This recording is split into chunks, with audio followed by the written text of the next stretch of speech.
Welcome to the show, everybody. I'm your host, Jack Canfield, and with me today is the author of the award-winning best-selling Yoga for the Brain series, Cristina Smith.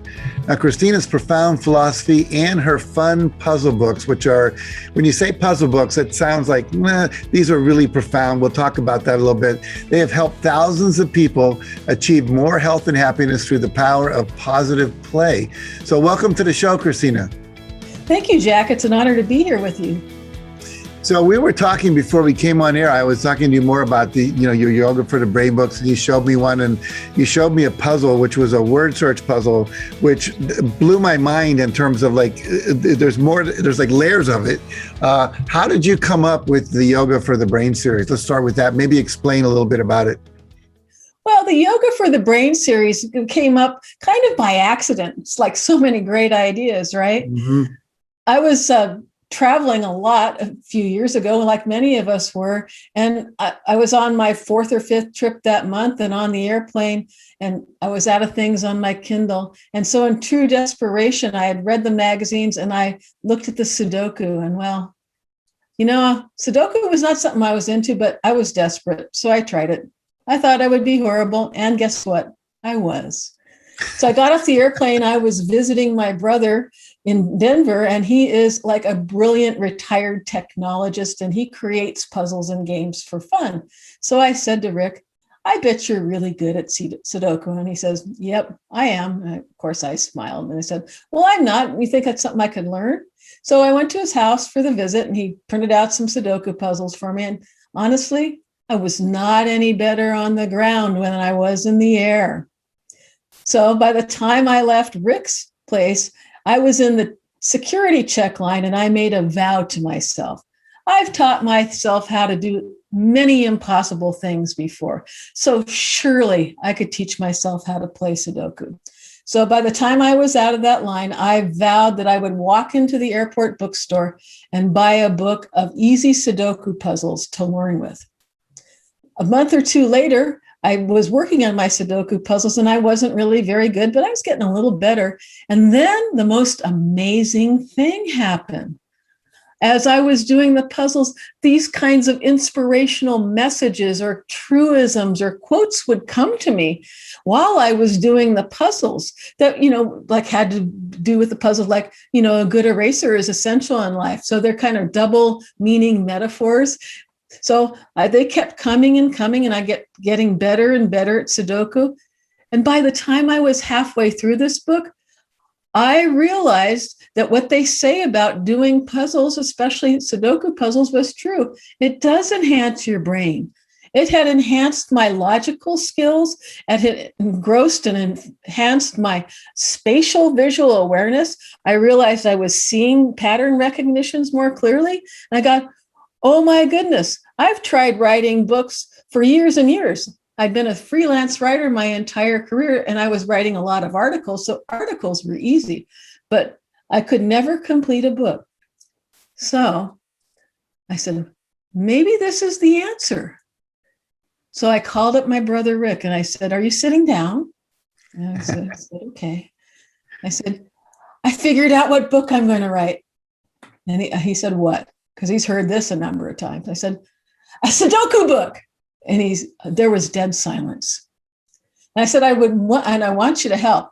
So I went into the story with him about how I did this and how we could create the Sudoku book for people like me I'm more people word oriented rather than logically oriented. So it could help people who are that way, who would never consider doing a Sudoku. And it could help people that are more logically oriented to learn about how you can utilize Sudoku as a spiritual practice of surrender and learning how to see things differently. And thus, the Tao of Sudoku, our first book, Yoga for the Brain, was developed. And it went on to earn, 8 literary awards and be a bestseller because it's using Sudoku as a path for mindfulness and spiritual development, as well as brain health. So that's the story. I love that story. It's funny because, and why I relate to it is I was terrible at math in school. I was a liberal arts major, history, managed to get through Harvard without one math class, which was somehow required, but I don't know how I did it, but I didn't have to take one. I was so happy about it. But I started doing Sudoku on the airlines, because it'd be like in the newspaper for that day or whatever, USA Today that I buy in the airport. And I started to get a little better at it as well. And it was good for my self-esteem. I know that as you're getting older, it's like, it's good to be stretching the brain and all that. So that leads into my next question, which are, you kind of alluded to it, but what are some of the benefits of doing puzzles? There are so many benefits, and there are more than I had even imagined when I started doing this process. Well, first of all, there's the brain health aspect. And I don't just mean like enhancing your brain by doing puzzles. I mean like the biochemical brain bliss you get from the shot of dopamine, that chemical that makes you feel really happy and accomplishful, that happens at the end of every puzzle. I mean, that's really cool. We talked about the visual spatial enhancement, being able to see things and patterns even better. Another secret benefit that readers of my books have told me that I didn't even consider because they weren't something that occurred to me. But I gave one of my books to an art gallery owner, and she took it home, and I got an email from her a couple of days later and said, "Oh my God, I do a puzzle before going to bed and I get a better night's sleep. I was having problems sleeping." I think the reason why is, as I did my research later on, is because it gives your brain something to do that's not thinking. So you can get off the hamster wheel and the grip of whatever you're thinking about over and over and over again before you're going to bed, and just allow it to relax and focus completely on something else. Another way that puzzles can enhance our lives is to take an actual respite in between tasks. Sometimes we get so focused on what we're doing. It's important to be able to relax, and sitting down and taking, 5 to 15 minutes to do a quick puzzle gives your brain a complete bit of relaxation so it can recharge. I kind of look at it like white space in a painting. So you have white space in your day. That's really interesting. I for years would either do a puzzle, a crossword puzzle, play, what's the word? You have all the cards lined up, solitaire, just something to take my mind off the workday. I'm still concentrating, but it's not the same kind of thinking. It's a different kind of thinking, and it is relaxing. So I really get that. So, and they're fun, as you said. Yeah. So let's talk about that for a minute. Why do you think fun is so often overlooked as an essential element in a happy life?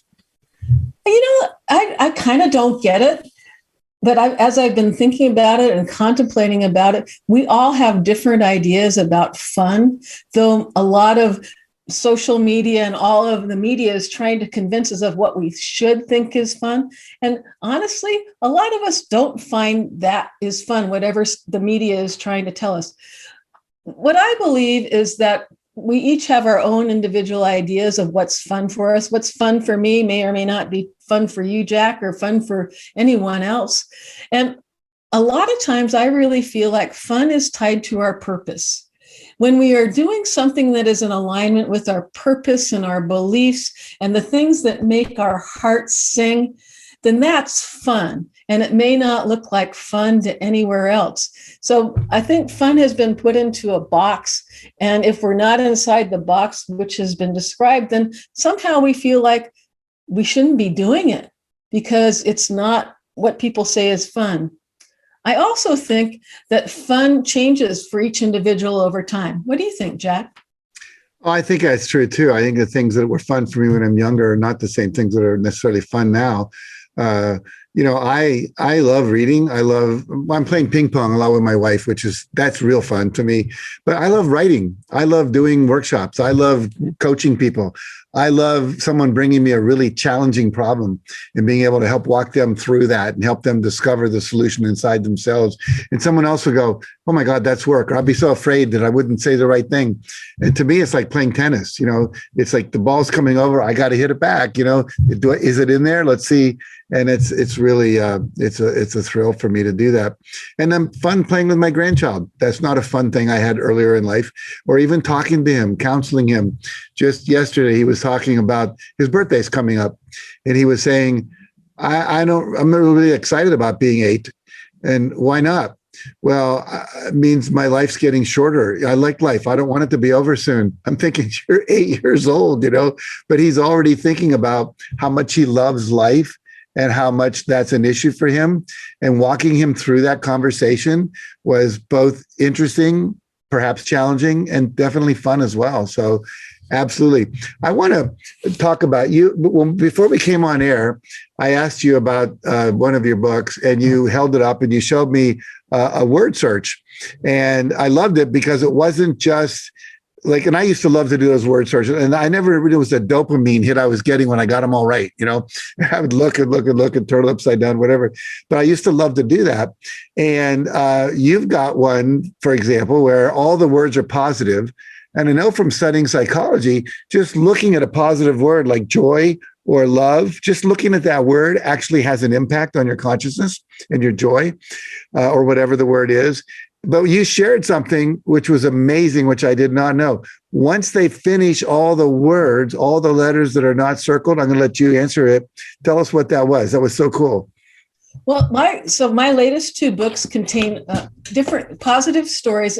You're certainly a shining example of that. 60 contributing authors, aging in ranges from 7 to 94. So this one is called Life Wisdom Word Search. So I asked everyone, so if someone asks you what's your wisdom you would share, this is what they would say. And they're about 250 words long. So when you open the book, you have the positive story on this side, and all the positive words from here over here. So you're getting an affirmation of a positive story. You're getting an affirmation of the word list.